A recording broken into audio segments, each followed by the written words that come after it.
All right, then. Floor is yours, Brian. Okay, great. Thank you so much, Satya, for this moment. I want to again start by saying hello to every person here. We are late with around 12 minutes. I think it's because of some technical issues. So this is our fourth meeting, just for the records, on 17th of April 2025. And we are meeting as members of YLA just to discuss right from where we stopped and keep the agenda moving. So as we always say, this is a safe space where you are allowed to share your thoughts with us, and we are allowed to talk as we feel that the direction we are following is the right one. So I feel most welcome, and I welcome everybody for today's meeting. So running just to today's agenda, I would kindly request Akiri to put the agenda on the screen so that all of us can see as we go through it.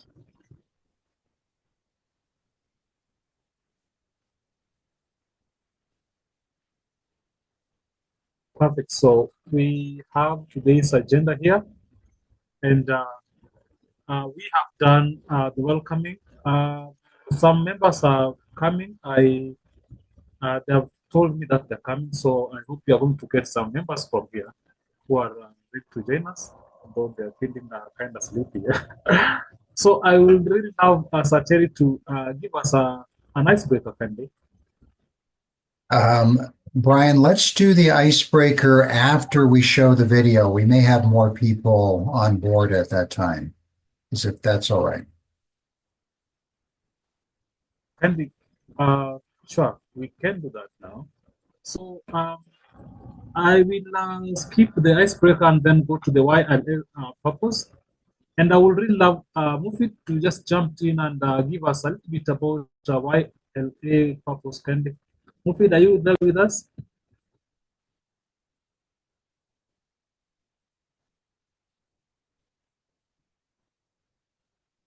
Perfect. Seemingly, we are Mufid is having some network challenges. So, is this not going to be the first time we are hearing this? But let me just repeat what we have been, saying.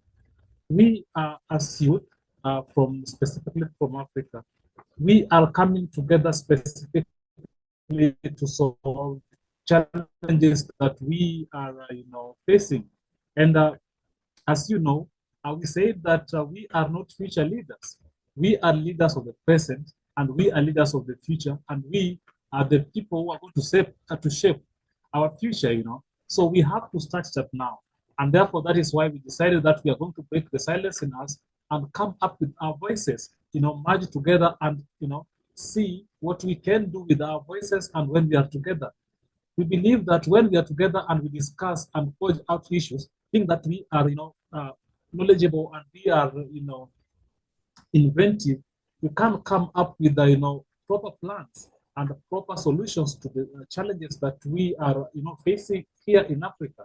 Last meeting, when we did the icebreaker, we came up with different issues that are facing, Africa, and some of us came up with different, issues.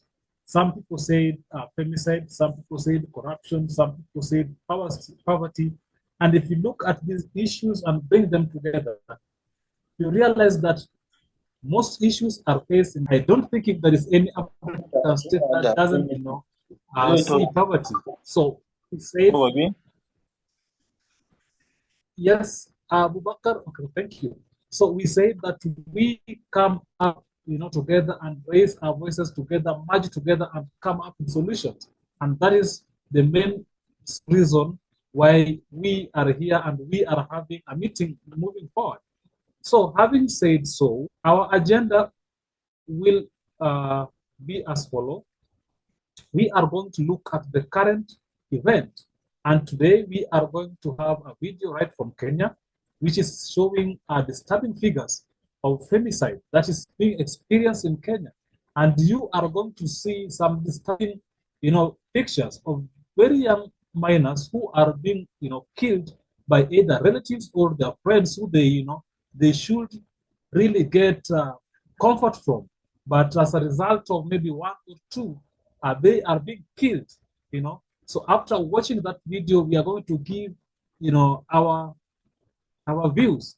And we are now going to run and go in discussion where last meeting we had, several, people coming up with, different issues that we are going to discuss.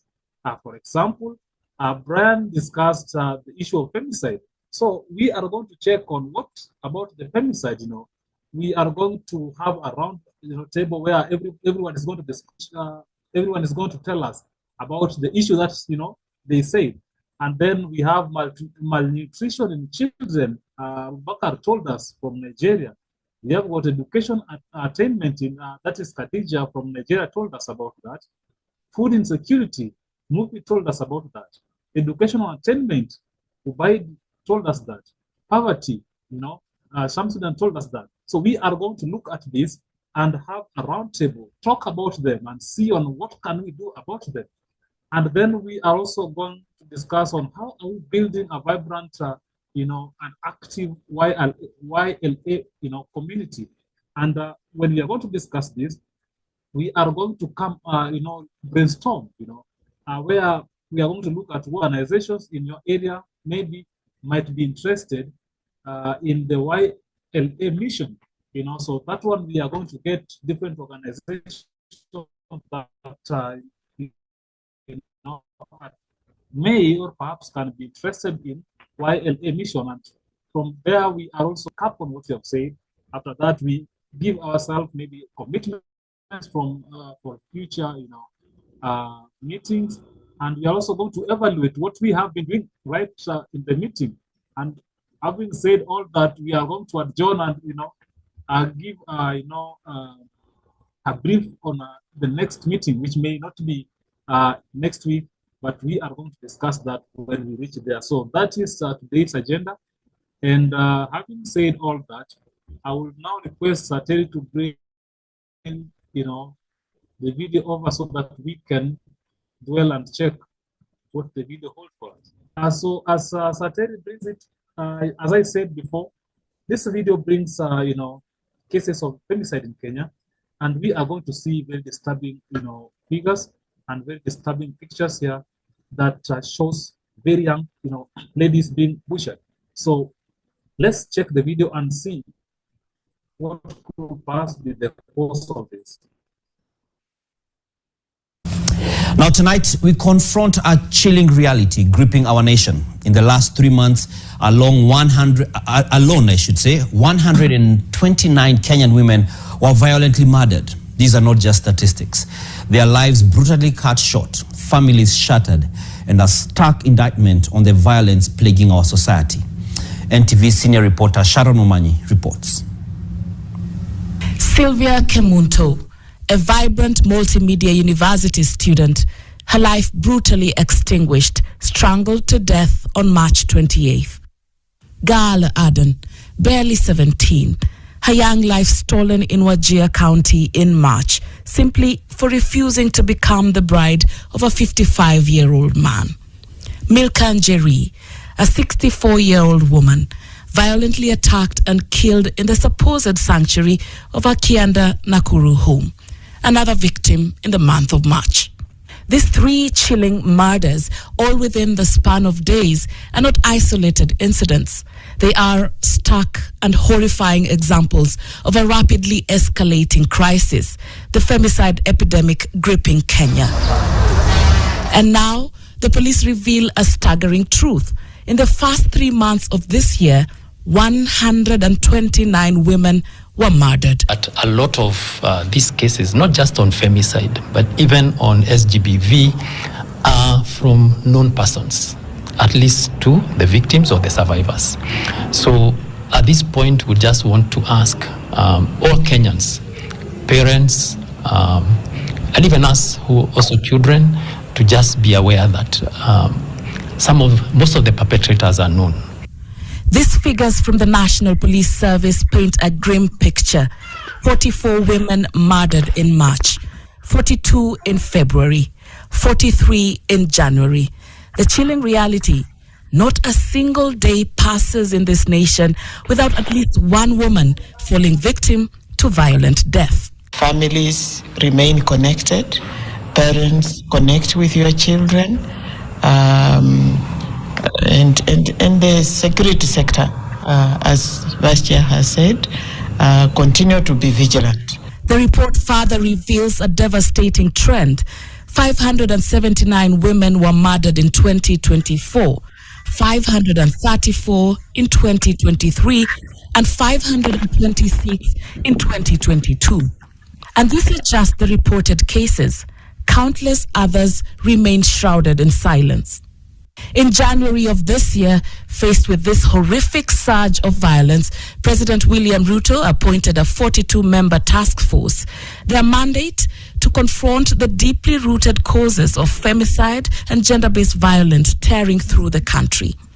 Led by former Chief Justice Nancy Baraza, the task force was charged with engaging crucial stakeholders: religious leaders, parents, schools, security agencies, and all others, to identify the systemic failures in law enforcement and the erosion of social values that fuel this crisis. This week marks the culmination of their initial work, with a pivotal report on their findings imminent. Sharon Momanyi, NTV. Now tonight,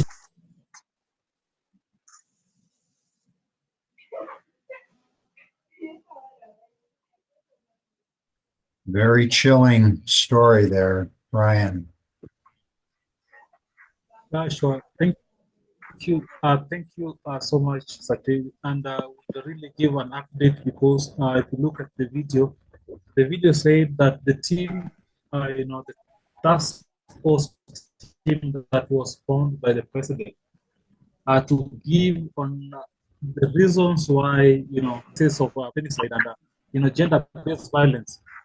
They requested even more time, and I think they are having an additional amount or so to come up with a concrete, report to tell us really what could be the challenge.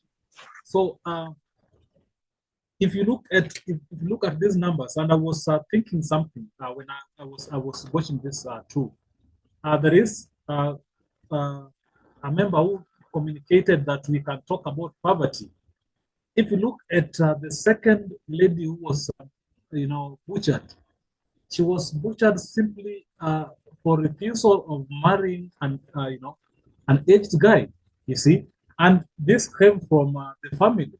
So you see, poverty can, take us to a level where we can even decide to sell our children, so that we get to the exchange of maybe cows or something. So this is connected. And if it is poverty, we can see poverty bringing in issues of femicide, you see. So very bad numbers there. 129, very bad numbers for 3 months. So I would really love fellow members, maybe someone to come over and say maybe what you think about the video.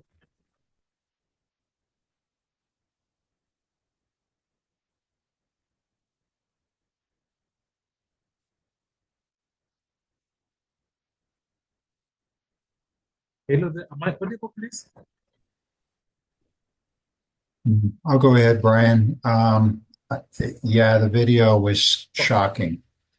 And it's sad because this is not an issue just in Kenya, but it's happening all around the world. Gender-based violence.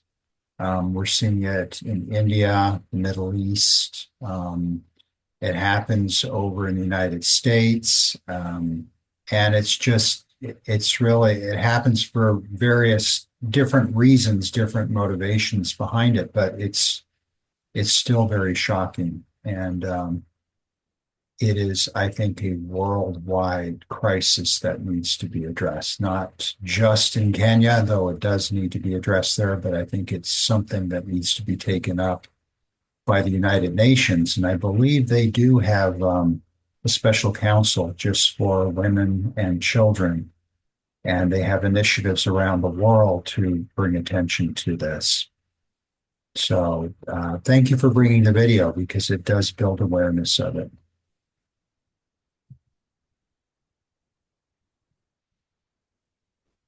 Sure. Thank you so much, Satay, for that comment, and I totally agree with you.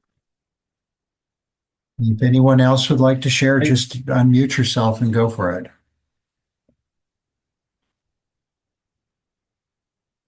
Okay, thank you so much, Terry, for playing the video. And thank you so much, Brian, for sharing that this video this week.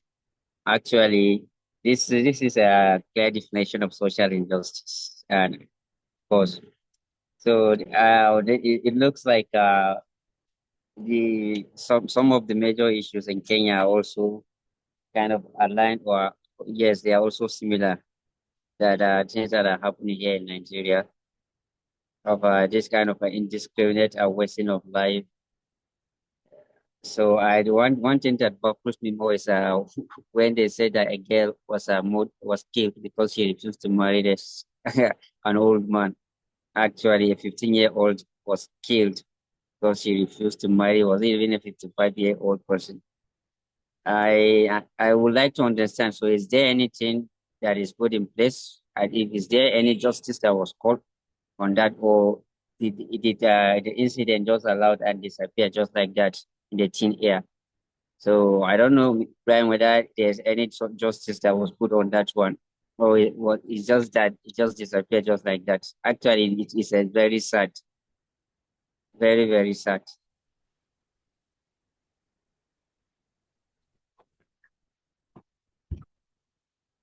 Yeah, sure. Mufid, that's great comments there. And you know, the government have been following up with this case. The only challenge in such cases before is that the family tries to block, you know, and calls for what we call the kangaroo court. The kangaroo court is simply the out court case where, you know, they tend to defend uh, the culprits. You know, they now trying to bring and heap blames on the girl, and this reminds me of something we were talking about: the need for education. If you look at the specific area where this lady was killed, this is specifically in northern Kenya, is not really proper, or it's a huge number of people are still not educated. So as a result of that, they still believe on you know, the traditional way that when a girl is at her puberty or something, they can be subjected to you know, to marriage. And just to bring to us, you know, how they do it here is that when a girl is you know, an older person, he goes and marks that, you know, this will be my wife. You see that? So as a result of that, they do it in exchange of, you know, maybe 50 heads of cattle. So as the child grows up, you know, the parents know that, you know, your husband is so and so, and your husband has promised us 50 heads of cattle, and therefore you can live and go and stay with the husband that you can get that. So when the, you know, end of femicide, but you know, in courts we go with facts and we go with you know, evidence. So if the real family, because you had the reporter saying that these are people we know, you know, those who are close to us, a given chunk of percentage of people who are close to us. So if people who are close to us, you know, tries to, you know, interfere with the truth, then it might be very hard even for the courts to get the real findings. So that is it. Maybe if there is any other person who can just unmute and give his thoughts kindly. What do you think about the video? How does that apply maybe to where you come from? Does that happen really from where you come from? Thank you, Mr. Brian. Good evening, everyone. Good evening. So I'm just being curious about the killing in Kenya. So I'm just being curious. I wanted to just ask, like the killing, is it like a way of tradition, or the killing is done by a particular group or a particular terrorist group that are done? And is there any way whereby there's any international support that will empower or train women to protect themselves against this killing in Kenya? Just being curious. Sure, Abubakar, that's a brilliant question, honestly, and uh, I can say that femicide really doesn't have a specific maybe factor that we can say that causes it. For example, if you look at the three deaths that were showcased in that video, the first one was caused by these are two young university scholars, and all of them were in their first year um, studies. But if you look at that lady who was butchered, actually the place where she comes from is where I am currently. So I have the immediate information. The lady that was shown first, the area where she was killed, that is where I am staying currently.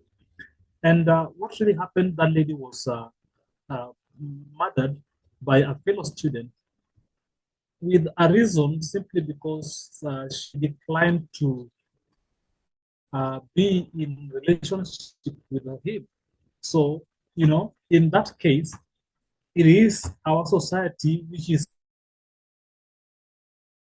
really from teaching.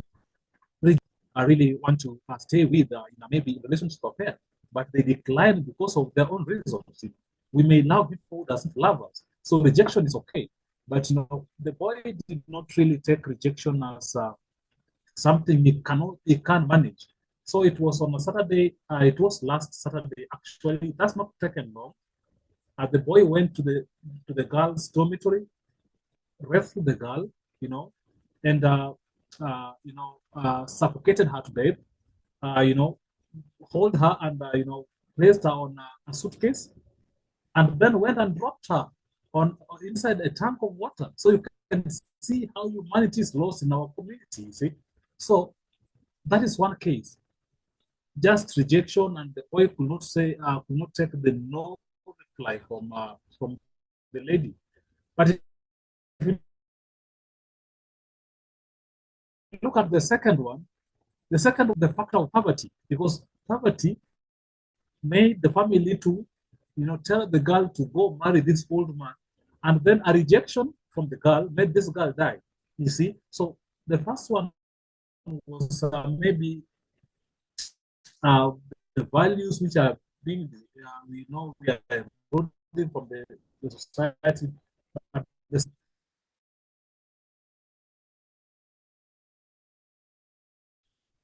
Yeah, Brian, you're freezing up there, and you're freezing up, and we're not getting to hear everything.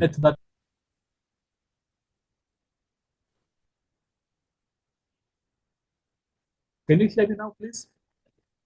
Yes, yeah. You were breaking up a lot. Let me say to everybody, what I do, you might be able to check your controls and put on auto captioning.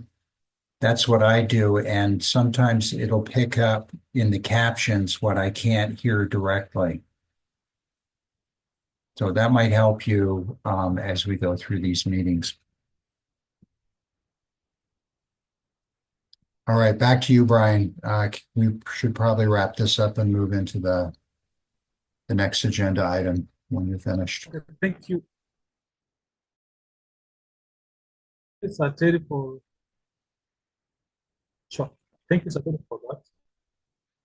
So I hope I've explained a little bit of that, and sure, Abubakar, I hope we are together on that, and you have gotten the aspect of it. So femicide doesn't really come from one specific aspect to be checked on a multifaceted area or a massive multifaceted ground. You talk about poverty, you talk about education awareness, civic education, you talk about community and the family per se, and all these things, if we solve them in a community, then we are going to see our girl child very safe in a community. So it's something we can do as youth. So thank you so much for those who participated and gave their thoughts on the video. We are going to go to the agenda unless someone has something to add.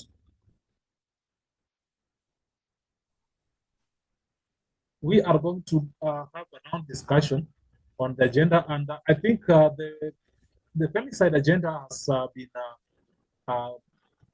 checked somehow, and we have really seen some of the factors that maybe could lead to the surging numbers of femicide in Kenya. So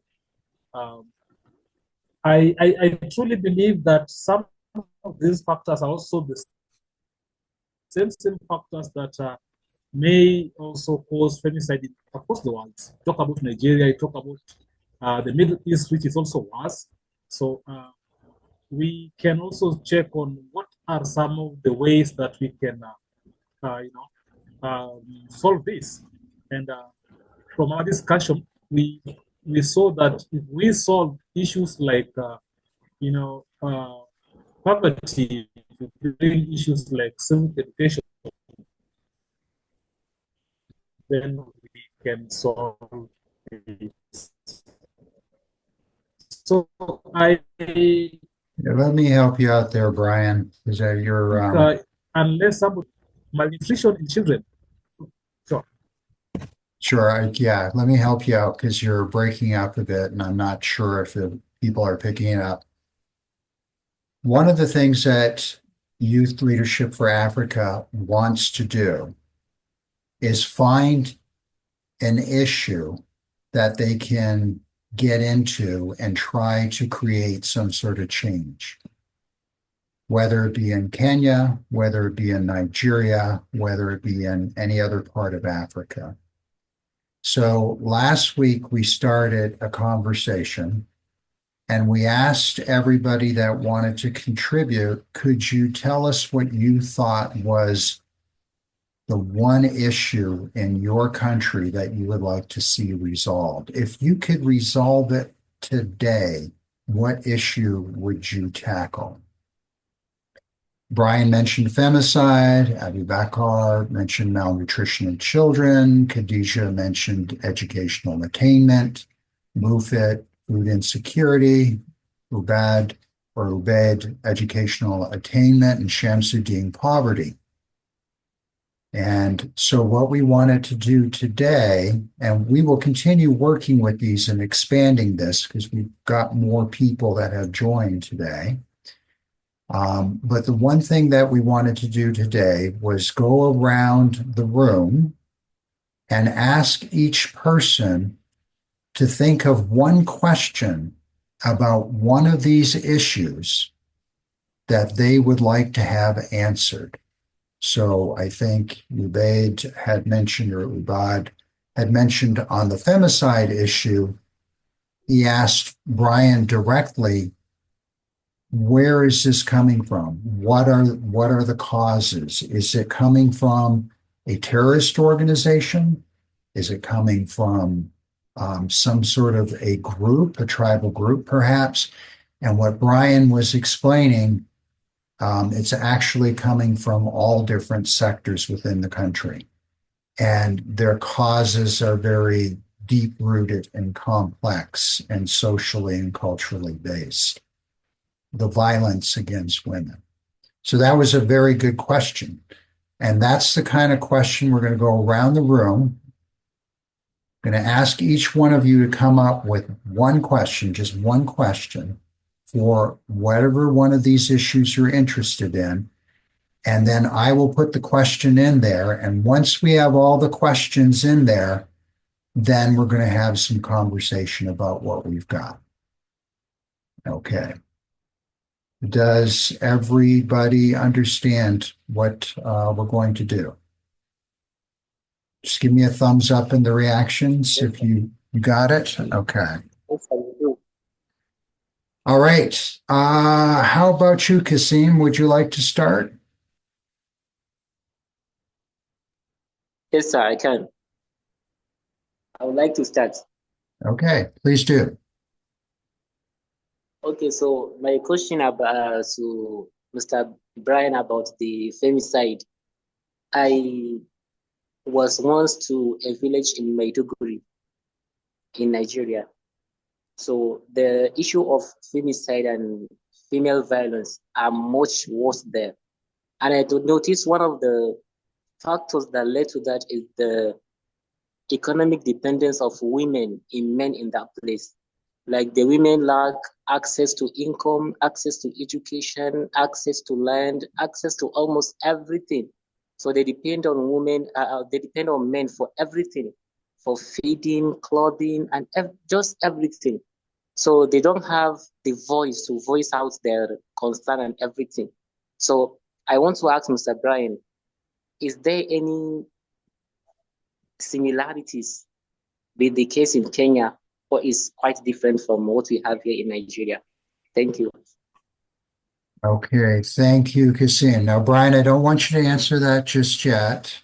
Let's see if we can't put a question under here. Are the causes for violence against women similar in Kenya and Nigeria? In Nigeria, okay, hold on. For example, little or no access to education, and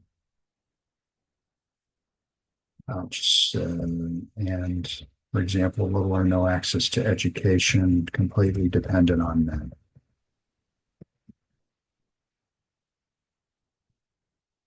Okay, so all right then. Let's go over to Khadijah. Would you like to weigh in with a question on one of these issues here? And I'll tell you what I'm going to do. Hold on a second here so we can get all the questions visible on the screen.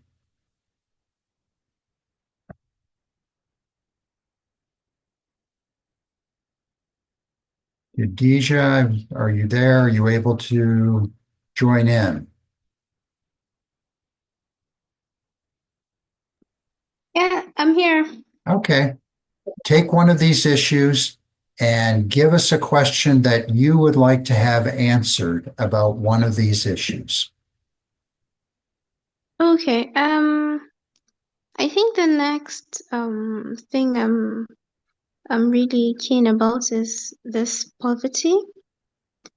Okay. And it is a very vast known issue here in Africa, we know it.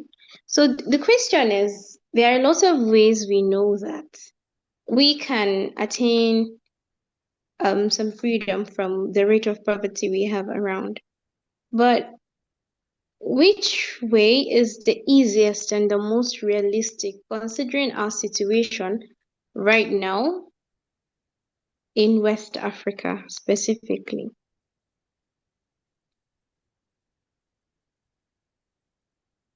That's my question. Okay. And I'm going to wordsmith it a bit here. What is the easiest, most expedient, and most realistic way, yes. effective way to address poverty in West Africa? Yes, from the grassroots, from the bottom, that we have these issues. Okay. Because if I'm to expand, yes, there is poverty, but a lot of things that are actually causing um this poverty or making them stay longer than they should is they are related to the way of life that our people live in, the culture. For example, the way Kasim was explaining where he went in Borno State and how the women there lived. To some extent, you find some societies that live in extreme poverty like this. It's actually a taboo for women now to school or to do some things that would actually break that chain of poverty. So I'm just giving an example with that.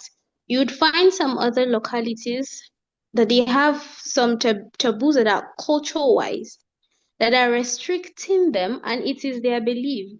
It is restricting them from actually doing these little fundamental things like going to school to actually break that um chain of poverty. So that is why I'm asking this question. Thank you.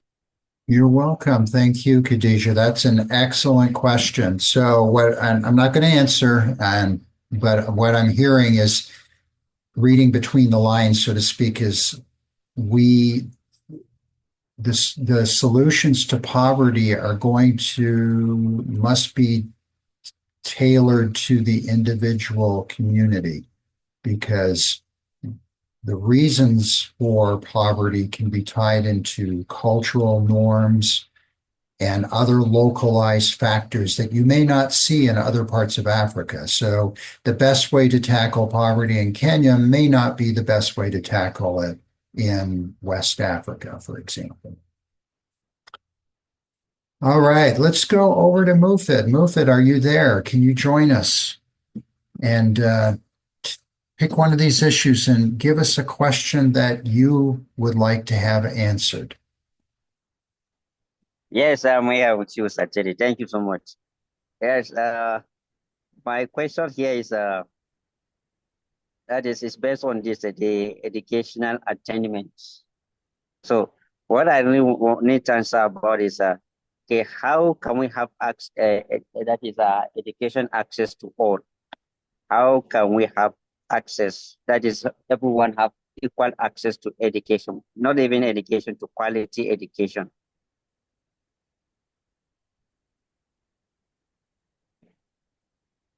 Because I have observed that there are quite some significant number of children that are very brilliant by nature, but then they are, at least their future, it has been tarnished because of lack of access to quality education.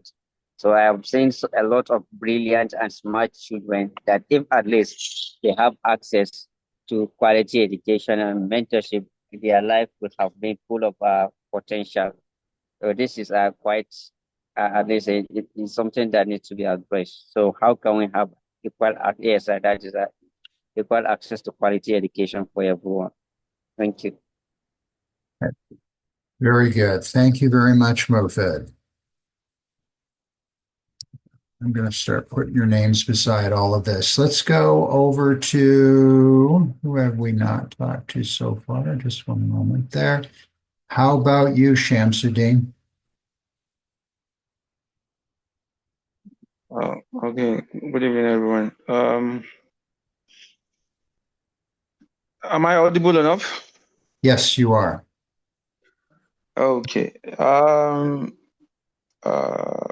I think just like Khadija said, the issues of poverty, it's a large one. I've been trying to brainstorm what questions can be asked. Well, I think the most valuable questions to ask under poverty would be what policies and initiative can reduce economic inequality.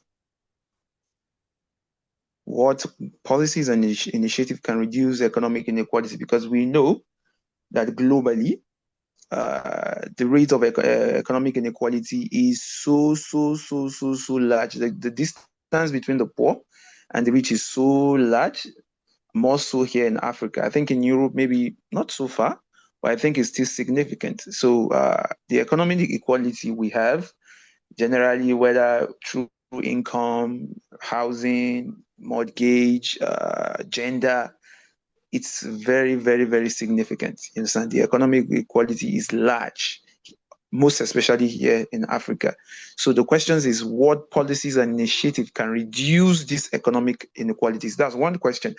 And the other question will be, what forms of empowerment can we identify for specific regions or probably communities that can, and how sustainable are they?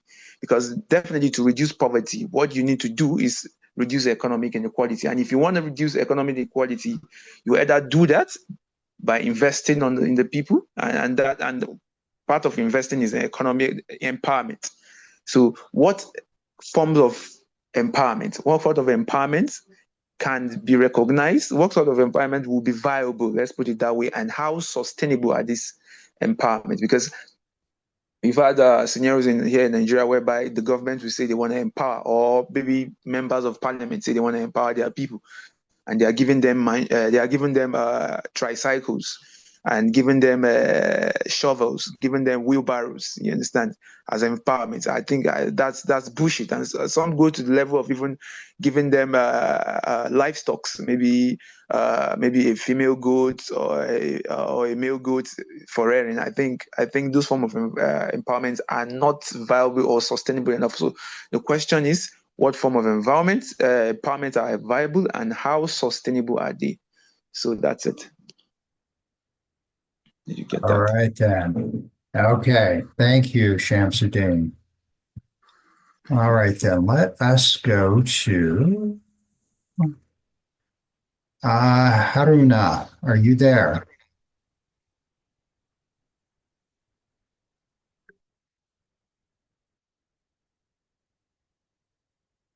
Haruna, are you there? Oh, yes, I'm here. I'm here. Okay. Do you have a question that you would, do you have a question for one of these issues that you would like to have answered? I'm trying to get to like place. Yes, I do. Okay.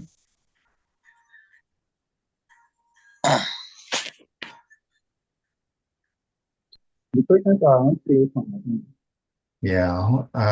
Hold on one second there. I can see if I can pick you up on closed captioning because you sound very distant there. All right, go ahead, Haruna.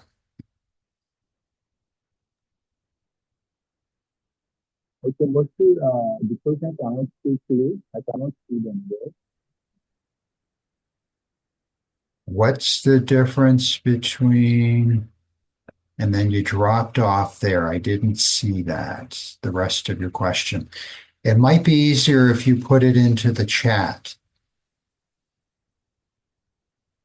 Okay, I can see them clearly. Okay, you can see them now? Yeah, we're getting it's starting to go off the page because we've got a lot of information here. Let's see, what have I got? Okay. And so Haruna, put yours into the chat and I'll look for it and we'll bring it up and put it into the proper issue. All right then, let me see here. Who else have Umar Farouk? Are you there? Umar Farouk Mustafa?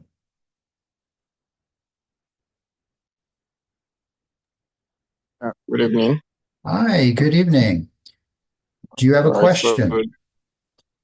for today, I don't really have a question. I'm just here to listen.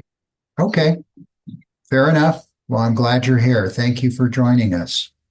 All right, thank you for having me. All right then. How about Abu Bakr? Okay, how about Abu Bakr? Suleiman? Yeah, Or yeah. ah, Thank you so much. okay. Go ahead, Abu Bakr. So I Hello, good evening, sir. I see there's two Abu Bakrs here. You go ahead, the gentleman that's just got Abu Bakr as his name, and then I'll come to Abu Bakr Suleiman in just a moment. And okay. I hope I'm pronouncing your names right. So thank you. So the question I have is on food insecurity. Food insecurity. Okay, what is your question? So what sustainable strategies can Nigeria implement to ensure consistent access to affordable and nutritious food for all its citizens? Because I do wonder, here in Nigeria, we are like the major producer of mostly food grains in West Africa. So I found it so hard to believe, why can't we sustain our own family population, given that most of our youths are involved in agriculture.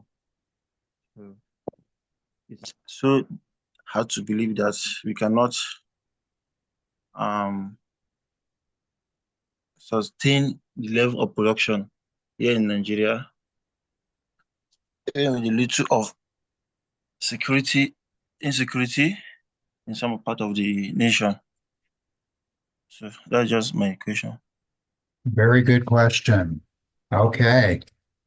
I captured it and we put it under the food insecurity. All right, then let's go to Abu Bakr Suleiman.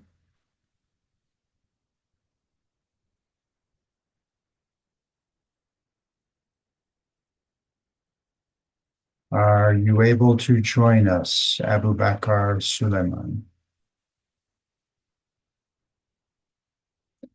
All right, then I will come back to you. How about looks like Salamatu Suleiman? Are you there? Yes, Terry, I'm here. Oh, Good evening. okay. Go ahead, Good please. evening, all. Good evening. Hope I'm audible enough because Yes, you are. I'm having an unstable connection right over here. Understood. You sound Hello. your voice is coming through. Yeah. I wanted to ask my question on the malnutrition in Africa. Malnutrition. Yes.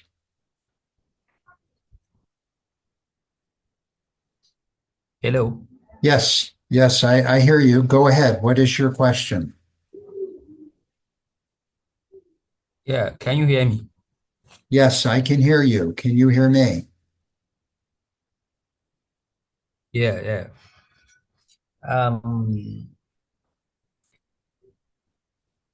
Uh, what my question goes like this: what role can agriculture and maybe perhaps this nutrition education and social protection programs can play in addressing malnutrition in Africa? Okay, very good question. Let me get it.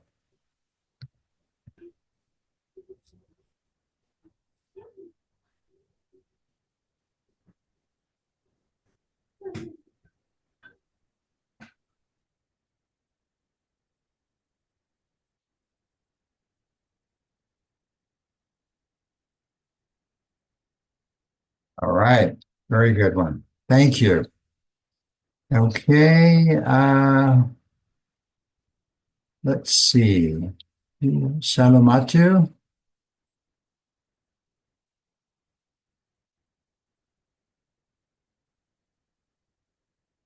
All right.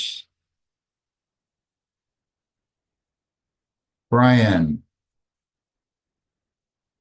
We haven't forgotten about you. Do you have a question that you would like to have answered under any of these issues?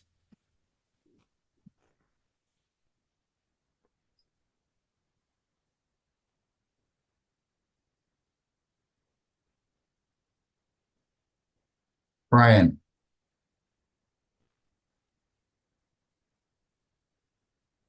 Okay, I think perhaps Brian's connection is not working. All right. Okay, did I miss anybody? Would anyone else like to contribute a question to this?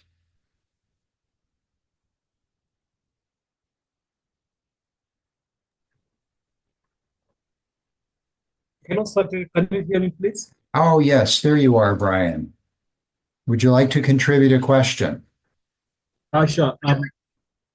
Sure. I was checking on something on food insecurity. And my question, I'm seeing part of the question I wanted to ask, but the aspect I wanted to bring is what are the innovative ways we can adopt, to increase the yield on our food production?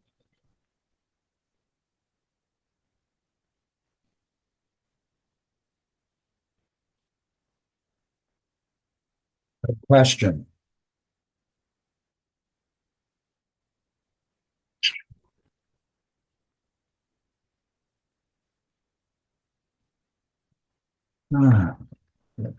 Increase. Yeah, and that's Brian.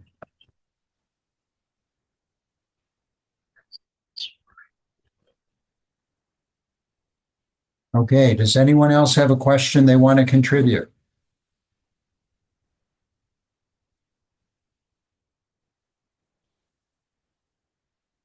All right then. Okay. Can we jump again on the part of educational attainment, kindly? Educational attainment, yes, go ahead. Okay.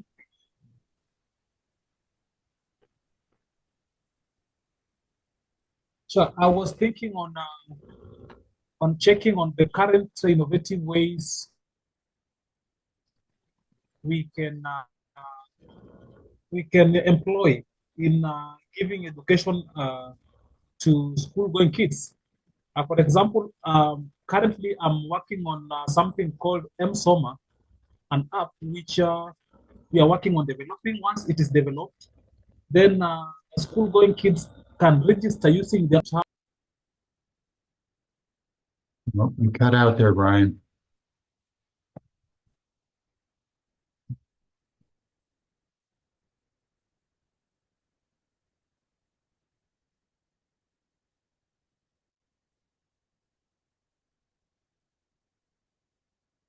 Okay, Brian, I think we lost you there. All right then, so thank you for participating in this exercise. You've got a really good starting point here. Femicide. Are the causes for violence against women similar in Kenya and Nigeria? Malnutrition in children.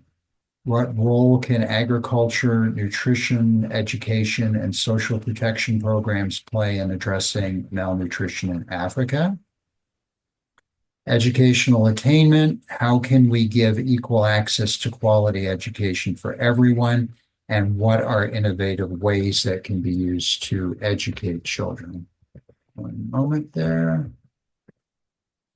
Food insecurity.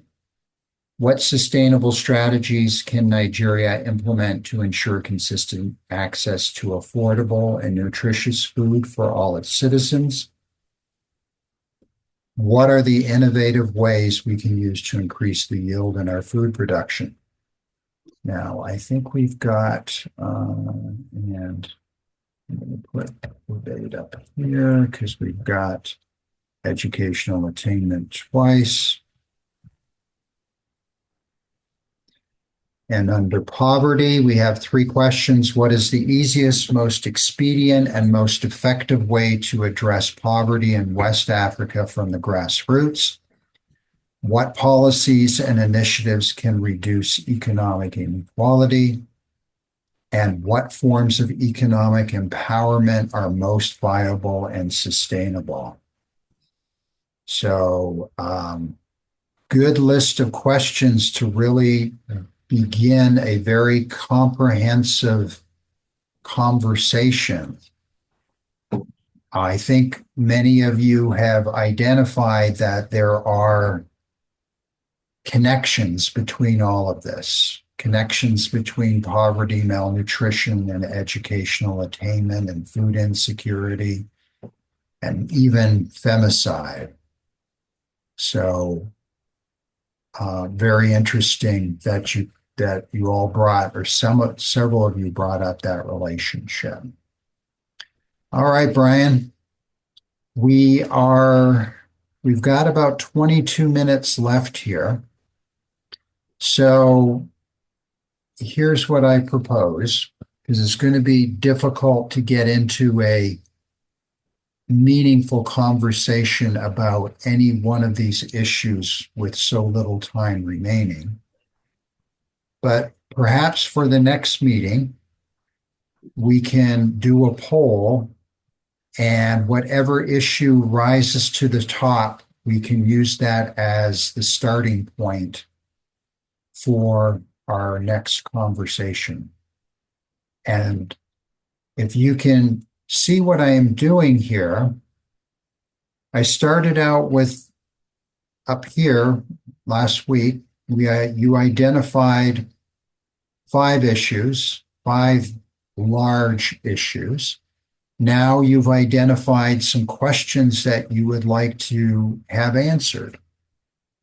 So as we continue the discussion and we keep adding meeting after meeting, we keep adding more information, more discussion points, more questions, we are now building this out into some sort of a meaningful document, and we will begin to see something emerge. Not sure what that is, but the process will take us there. Is everyone okay with that direction I just proposed? That is the next meeting, which will be, by the way, 2 weeks from today, and I'll explain why in a few minutes. Not next week, but 2 weeks. We'll do a poll, and whatever issue comes out tops in the poll will be where we start the conversation. It doesn't mean that's the issue you're going to address. It just means it's the starting point. Is everyone okay with that? Perfect. Yes, sir. Perfect. Okay. I think that's brilliant. All right. How's your connection holding there, Brian? Would you like to take the next agenda item? It's kind of unstable. I can try, but it's kind of unstable. All right. Well, I can help you out with it too. All right. For this one of the things that we talked about at the last meeting, and we talk about it at actually every meeting, is that we all think that Youth Leadership for Africa is a great group to join, to be part of, that it's got a lot of potential, it's got a great mission, a lot of young people can understand it and really are motivated to do something. But we're 5 meetings in now, and we've got to find a way to get the word out to different groups in the areas where we live. So one of the things that we had talked about at the last meeting was the idea of what if we could connect with organizations in your area that might find the YLA mission useful and worthwhile and complementary to what they're trying to do also. So what's on the agenda here with this item is to do a little brainstorming and come up with a list of different organizations where we live that we might want to reach out to and let them know about what we're trying to do here with YLA. Okay? So that's the story behind this agenda item. So are we okay with that? You want to ready to do a little brainstorming?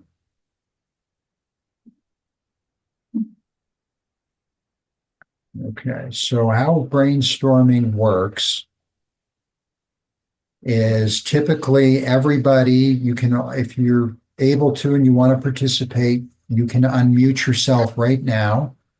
And then we just go kind of quickly through a whole list of different organizations. And I'll try to capture them and put them down here. And we'll begin to look at, it's not so that you will reach out. We're not going to ask you to reach out directly to that organization and say, hey, come and join YLA. The idea behind this is that we begin to see the types of organizations that are emerging in our thoughts that are workable, that could work with YLA. For example, it might be a women's group, or maybe it's a political group, because it will give us a lot of insights as to where do we do our outreach. All right, then. Okay, so go ahead, unmute yourself if you'd like to participate, and just jump in when you can and give me an organization in your area that you think would be a good fit for YLA and why you think it would be a good fit. So who would like to go first?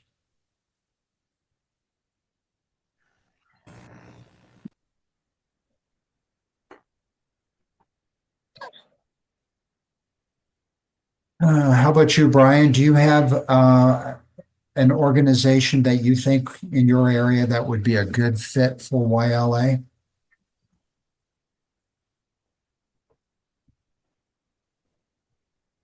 I'm not going to commit, Sure. just off the top of your head. I'm not going to commit. You're not committed to it.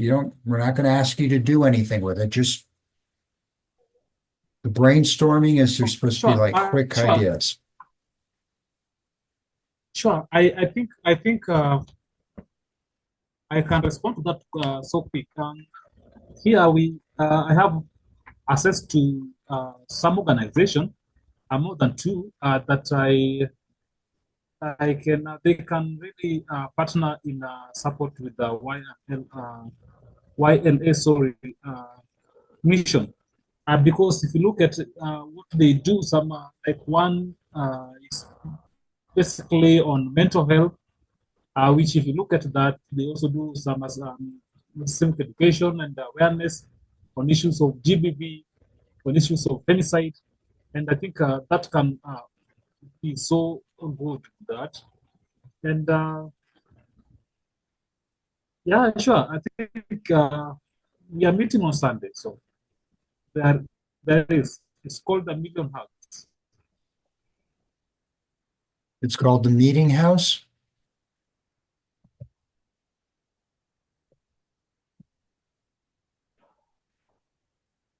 Okay. All right. Khadijah puts a question in the chat. She's asking, can we do a little research on this and get back to you at the next meeting? Sure. Yes, definitely. This is only a starting point. We will continue this conversation too. So, Brian, did I capture this right? The Meeting House? Go ahead, Shamsuddin. No, Okay. Brian, Brian, put it into the chat if I'm not getting it correct. Sure. All right, Shamsuddin, the floor is yours. All right. I do have some few organizations here. I think number one, when we going through our agendas here and our issues, I think from educational attainment. I think I do not basically. They are broad. They are a broad organization, so but they are mainly focused on the innovative way to go about education. But generally, I think Smart Aid, we'll call it Smart Aid. Smart Smart Aid. Aid? Smart Aid Foundation. Smart Aid. Is that correct there? Aid. Aid, Like, AID. yeah, like you said. Like that. Is that correct? Yeah. Yeah, then I do have I have a foundation where I am a part of it. What we do is like we go around and feed kids, just like food insecurity. You always feed the kids, Nigeria, feed the kids. Okay, and let me ask you, what was the Smart Aid Foundation is? Education attainment. So. Okay, got it. Thank you. All right. Who else would like to share one? Then there's a new foundation. I think that goes with poverty alleviation. I know. So what they do is it can also go with education. What we do is like we fund student ANUR, like ANNUR, like NUR and ANNUR, yeah. Poverty, education. Yeah. So what we do is we identify people that need help and we help with funds for whatever issues they have. Okay. All right. Who else would like to share? Rufit, do you have one that you'd like to share? Okay, sir, I have one. Kasim, jump in. Yes, please. Yes, sir. I have one organization in my city. I'm actually a member. It's called Greenpeace. So it focuses on, for now, on environment, like cleaning the environment, planting trees, and then getting funding to reconstruct the water channels to prevent flooding. So that the three things they focuses on for now. And actually they have a vibrant youth community. Whenever they call for a meeting or any activities, the turnout is actually very, very good. So it's called Greenpeace. Okay, very good. Good to see the environment represented there. Who else has an organization that they would like to add into the mix?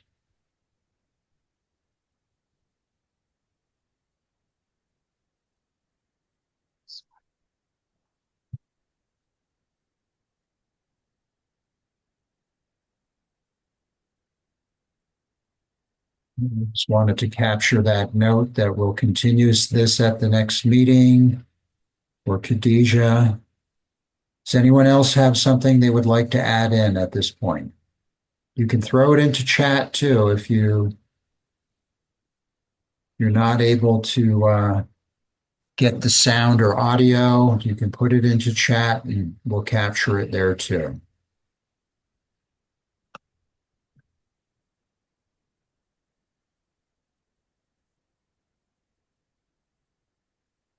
Okay, all right then, everyone. We've got 10 minutes left in the meeting. We will come back to this and continue this part of the agenda at the next meeting. Great start. So between now and then, please go and take a look at what organizations in your area that you're familiar with might be a good fit for YLN.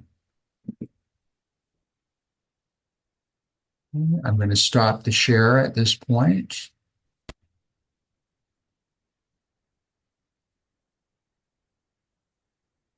All right, we've got 10 minutes left, Brian.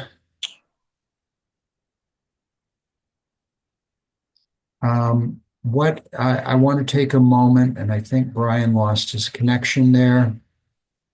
I want to take a moment and explain something that's going to be happening over the next few weeks here. All right, then, Moja as a community. the platform itself is going to be decommissioned. That means it's closing down. So I'm going to be closing Moja down. And you are going to be moved over to I Am For You World, which is actually the parent company of Moja. And we are creating a group space for youth leadership for Africa in I Am For You World. And we're going to move all of the YLA members automatically over there. So you'll get instructions on where to log in, and you will already be a member. So you will have to create a new password, and then you can create a profile, and then you can do all the same things you're doing for YLA, but on a different place on the web. And I'm going to just show you briefly what it's looking like so far. So bear with me. I'm going to share my screen with you here.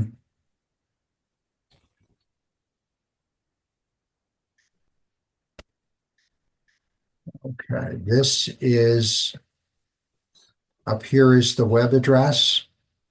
I am for you.world.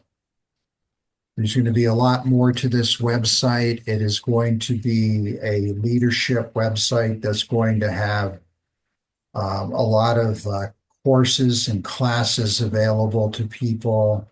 And in it, there's a section of the website that will include leadership groups, of which YLA is a leadership group.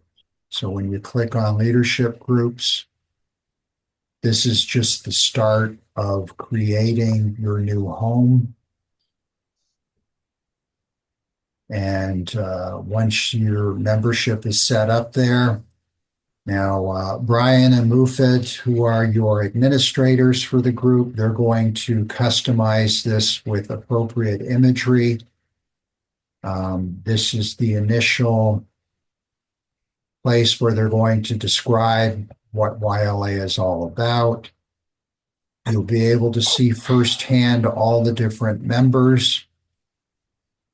You'll see information about upcoming events. You'll be able to put into your feed any discussion that you want and include any types of media. You'll be able to upload files. You'll have a resource library just like you have on Moja where you can access agendas. So you'll be able to do just about everything that you could do in Moja, but you'll be in a different place and on a different URL. So I will send you details about that. Either I will or Mufid and Brian will be sending it to you. And the transition should be quite smooth.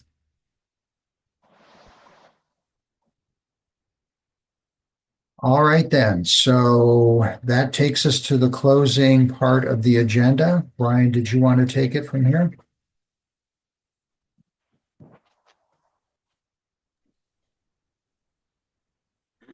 Yeah, sure. I guess you can.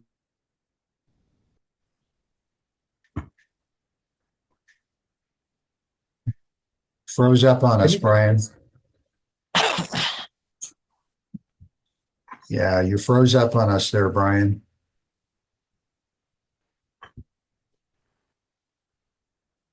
Can you hear me, Brian?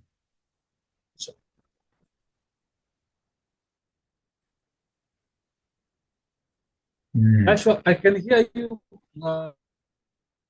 Am I audible? You are, but you keep cutting in and out. Hello, Mufid. Can you?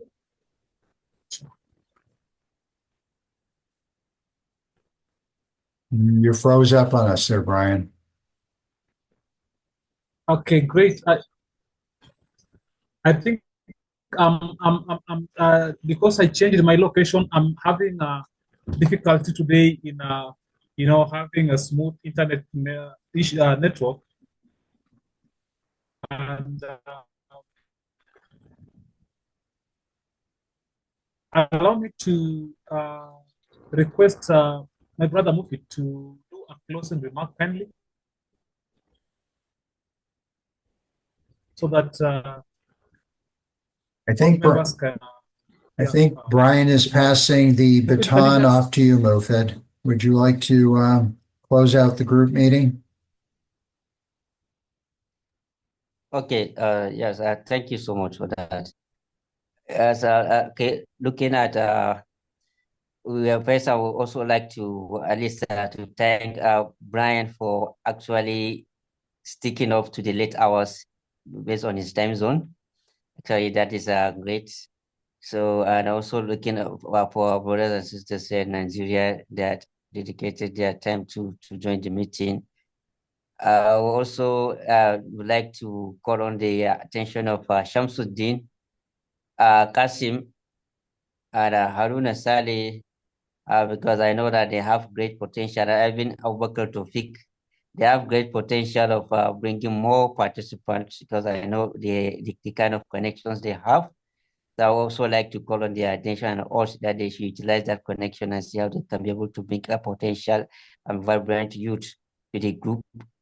This is today we have Umar Farooq Mustafa, who just started joining us today, and Salamatu Suleiman.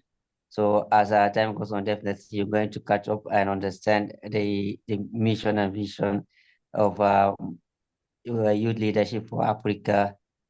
So, and which I also like to appreciate Sateri for his contributions and guidance throughout.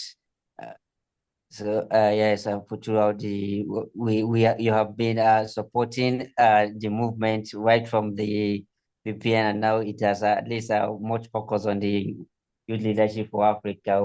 We can't, at least we don't have anything to at least express our profound gratitude. What we have just have to say thank you so much, Sateri, for all that you have been doing. And I also like to this call on the attention of each and everyone, including myself, to understand that we have great challenges in Africa, and that we have to stood up on our feet in order to at least fight those challenges. I know definitely it's not an easy task, but we have to at least put much effort. And now that this social media is rampant, it is very easy for our voices to and our activities or even our action to be heard and to reach each and every corner of the world, so far as we at least give that commitment and dedication. So I say thank you all for joining this meeting, and we look forward to meeting you in the next meeting. So this is over to you, Sateri. Thank you so much. My pleasure. Thank you, Mofed. All right. I always like to ask the question, did you find today's meeting useful and worthwhile? If you did, could you give me some kind of emoji? All right. Thank you, Shamsuddin. Thank you, Haruna and Mufid and Kasim. All right, then. Yes, because it's important that you find that these meetings are interesting, useful, and worthwhile. Otherwise, not a point in having the meeting. All right, then. I just wanted to draw attention. I don't know if anyone was curious about the picture that I have in the background of behind me. Does anyone want to take a guess as to what that is?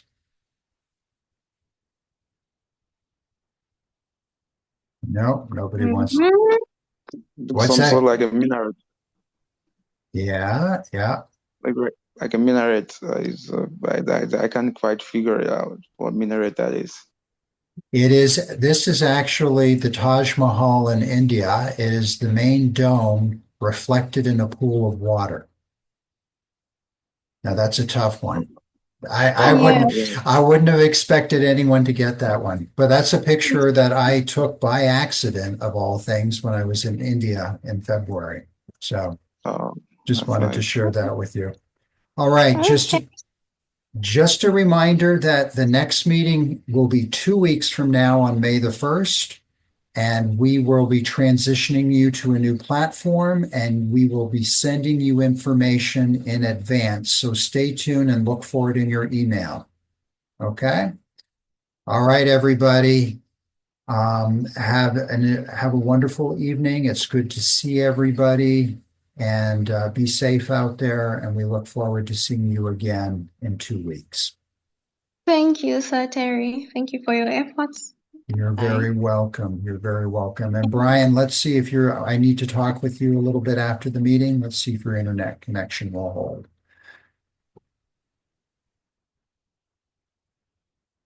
Okay, then. Thank you, Haruna. Thank you, Mufid. Thank you, Salamatu.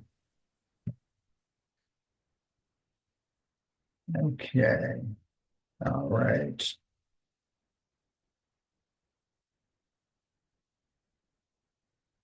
All right, Brian, are you able to talk? Yeah, I don't know if you can hear me clear. You're kind of your internet connection has been intermittent. You're dropping, your face is freezing, your voice is garbled. So allow me to put off my video. I think if you can hear me now.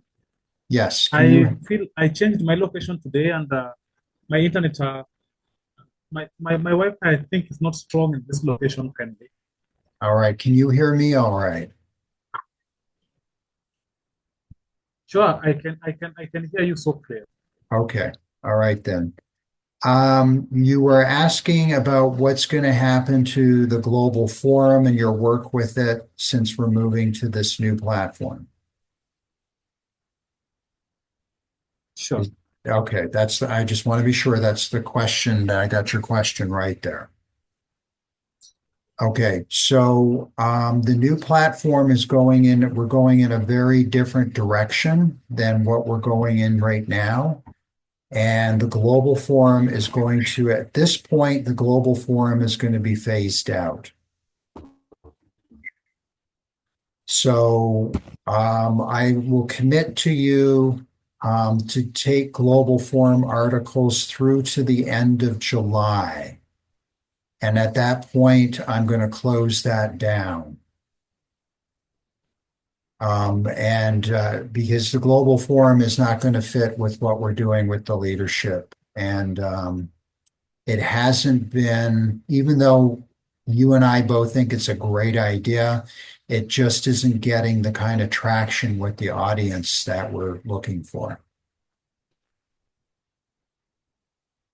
It doesn't mean we won't look at it again in the future.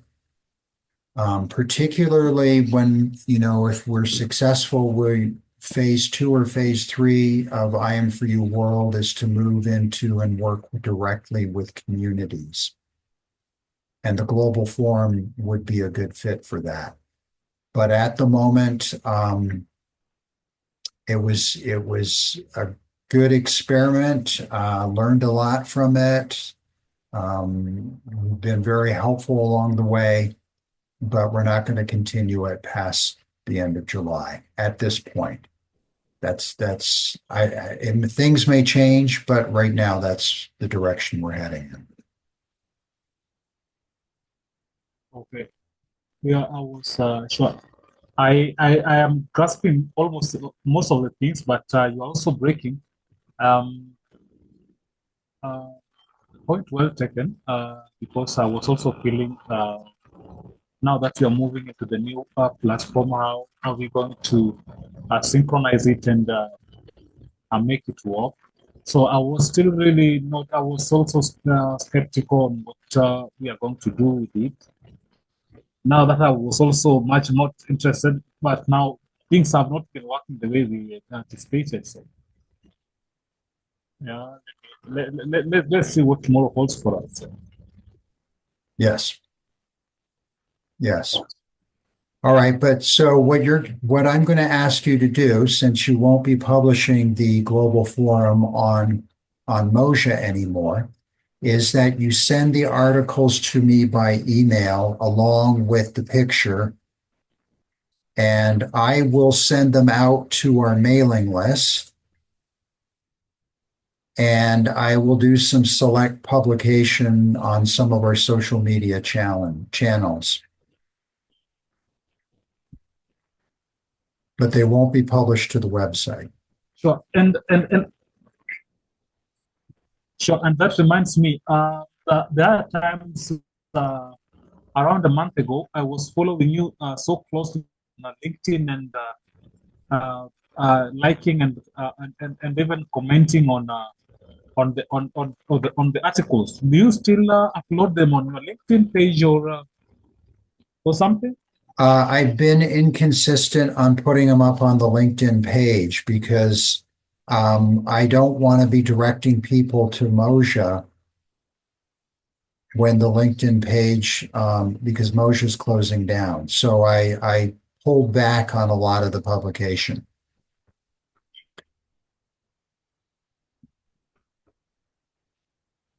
Oh, sure. I realized that. So, yeah, and moving forward, I think one of these fine days, I will check on your calendar and then we can see what we maybe in future what we can work together again with on the area of publication because I feel if I do my evaluation right from before we started doing this and after doing this, I find myself really build up. Sometimes just speaking is not enough, but having well planned way of speaking without writing, and I feel that I was really moving on the bar according to the comments I was getting from my colleagues. And I felt that this was a learning platform. And I really gained a lot. So I feel that um, moving forward, I'll look on your schedule and when my network is really okay, and we can brainstorm and see what maybe moving ahead if you will be interested or maybe available for that on the issue. Okay, yeah, we can discuss that further. Give me a few weeks before you put something on the calendar, okay? Because we're still evolving I Am For You World. Sure. We can do that most probably middle next month if you don't if you not mind that. That would be fine. Definitely know a lot more. Sure. It's evolving so quickly, so we'll have much more understanding of exactly what we're going to have. Yeah, sure. And just to bring to your attention, I've been so grateful and all time been extremely grateful like where we made and where I am currently. I wish one of these fine days I can do you maybe a little bit of the package of telling you on the steps that I've achieved since we started doing all these stuff.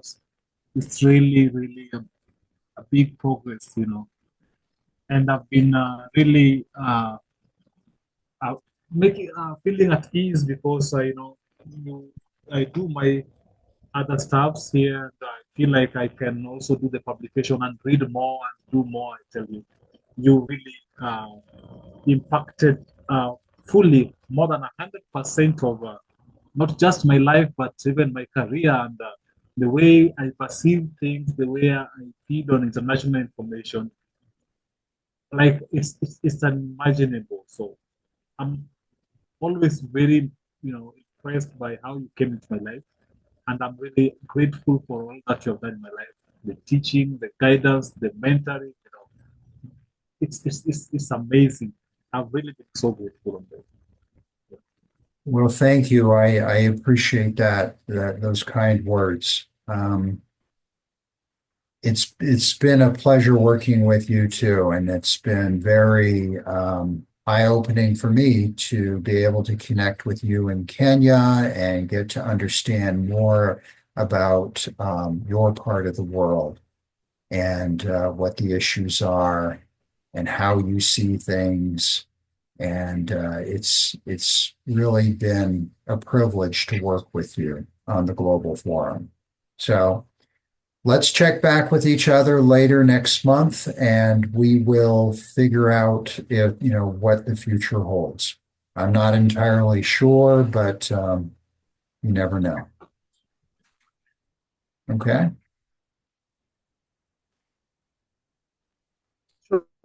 Sure. Well said. Thank All right then. you so much, my friend. Yes, thank you. You have a good night. It's getting late there. And we will see you on Monday at the YLA Leadership. Sure. All right then. Sure. Thank you so much. Have a good day there, and see you soon. All right. Thanks, Brian. Bye for now. Okay. Bye. Take care.